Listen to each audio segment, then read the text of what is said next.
Kapag gusto ng kids yung gupit nila, abay, syempre mapapangiti sila sa magiging resulta nito. Kaya panoorin mo hanggang dulo para makita mo kung ano yung gagawin nating gupit para sa kids na ito na 10 years old. Ang ginawa natin dyan, gumamit tayo ng number 2 na clipper guard sa gilid. Ganito yung kadalasang ipinapagupit sa atin ng mga kabataan. Mahilig na rin sila sa mga nauusong gupit ngayon. At ito talaga yung gustong gusto nila. Gumamit tayo ng trimmer dyan pagkatapos natin gumamit ng number 2 na clipper guard.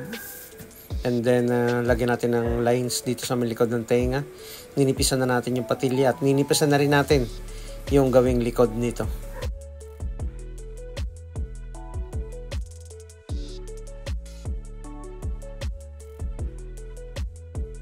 Kung barber's cut yung nauuso sa kabataan ngayon, taper na. Ganito na yung gusto nila. Siyempre sabay tayo sa usong gupit. Gamit tayo ng number 1 na clipper guard. Step by step yung ating gagawing procedure sa paggamit ng clipper guard. Simula sa medyo makapal, papunta sa panipis ng panipis.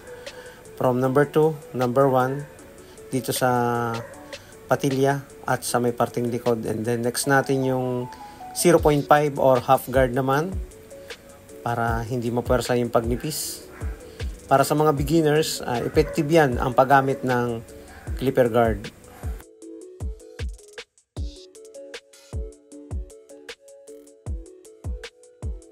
Okay talagang tingnan at magandang tingnan sa mga kabataan yung ganitong klase ng gupit.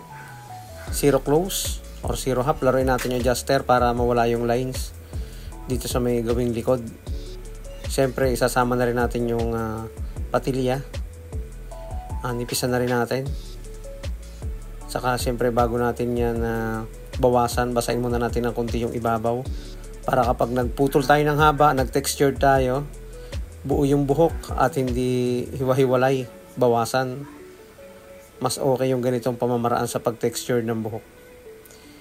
Bago ahitan, ay siyempre kailangan basahin yan para yung ating blade hindi mahirapan. Easy na lang na ahitan ito kapag ginamitan natin ng pagbasa sa lugar ng pag-aahitan ito.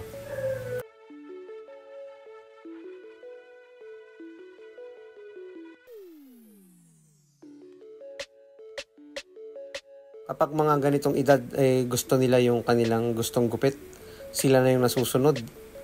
Siyempre yung mga magulang, i-guide lang nila yung kanilang anak kapag nagpapagupit ito. Ang bangs, pinutulan natin, mataas sa kanyang kilay. Ayun napangiti naman ang ating customer. Nagustuhan niya ang gupit na ginawa natin para sa kanya.